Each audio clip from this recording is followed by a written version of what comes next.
Kisah Para Rasul bab 17. Paulus dan Silas melalui Amfipolis dan Apolonia lalu sampai di Tesalonika.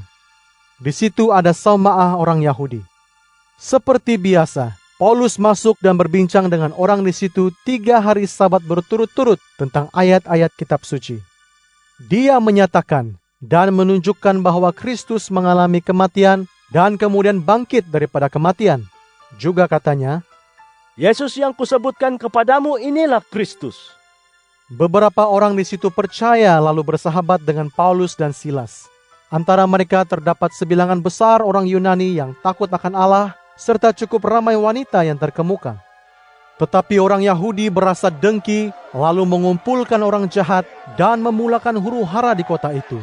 Mereka menyerang rumah Yason untuk membawa keluar rasul-rasul itu menghadap orang ramai. Apabila mereka tidak menemui Paulus dan Silas, mereka menyeret Yason dan beberapa orang lagi murid Yesus ke hadapan pegawai-pegawai yang berkuasa sambil berseru, "Orang ini telah menimbulkan kekacauan di dunia, dan sekarang mereka datang pula ke sini." Lalu dialu-alukan oleh Yason ke rumahnya.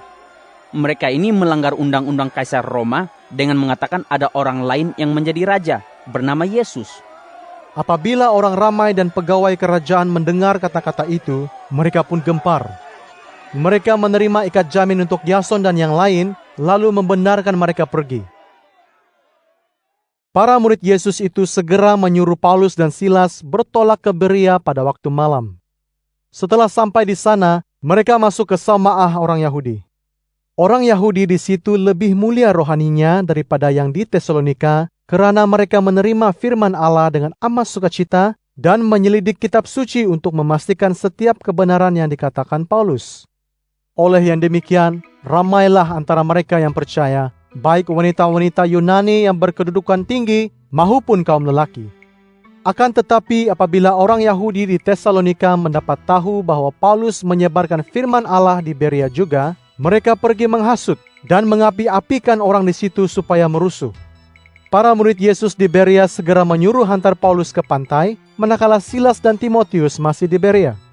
Orang yang menghantar Paulus itu membawanya hingga ke Athena. Setelah menerima arahan, Paulus menyuruh Silas dan Timotius segera menyertainya. Orang itu pun pulang ke Berea. Sementara Paulus menantikan kedua-duanya di Athena, dia berasa amat sedih melihat kota itu penuh dengan berhala.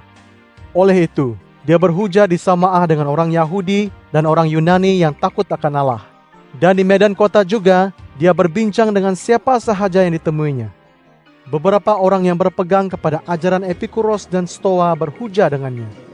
Ada yang berkata, "Apa yang dibebelkannya itu?" Yang lain berkata, Nampaknya orang ini menyebarkan berita tentang Tuhan-Tuhan orang bangsa asing. Demikianlah kata mereka karena Paulus mengkabarkan berita baik tentang Yesus dan kebangkitan daripada kematian. Mereka membawanya ke Areopagus sambil berkata, "Bolehkah kami mengetahui apakah ajaran baru yang kamu katakan ini? Kamu menyampaikan ke telinga kami perkara-perkara yang aneh. Oleh itu, kami hendak mengetahui artinya segala perkara ini." Semua orang Athena dan orang asing di situ asyik sekali membincangkan atau mendengar tentang perkara-perkara terbaru. Paulus berdiri di tengah-tengah Areopagus itu lalu berkata, Saudara-saudara orang Athena, aku lihat dalam semua hal, saudara-saudara sentiasa ingat menyembah Tuhan.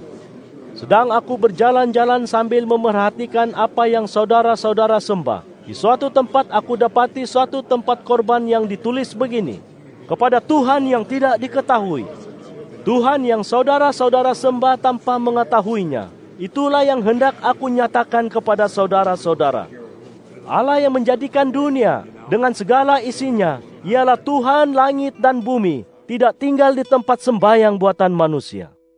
Dan tidak dilayani oleh manusia, karena dia tidak kekurangan apa-apa. Malah dialah yang memberi manusia hidup dan nafas serta segala-galanya.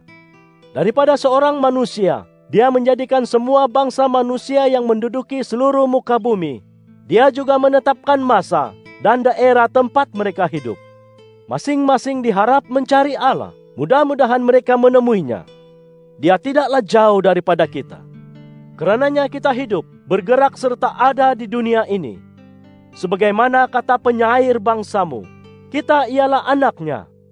Oleh sebab kita keturunan Allah, tidak patut kita sangka keilahiannya seperti patung yang serupa dengan emas, perak, atau batu yang diukir dengan kepandaian dan akal manusia.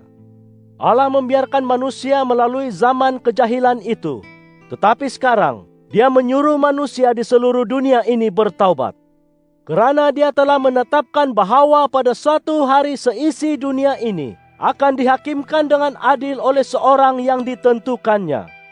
Allah bersaksi akan hal ini kepada semua manusia dengan membangkitkannya daripada kematian.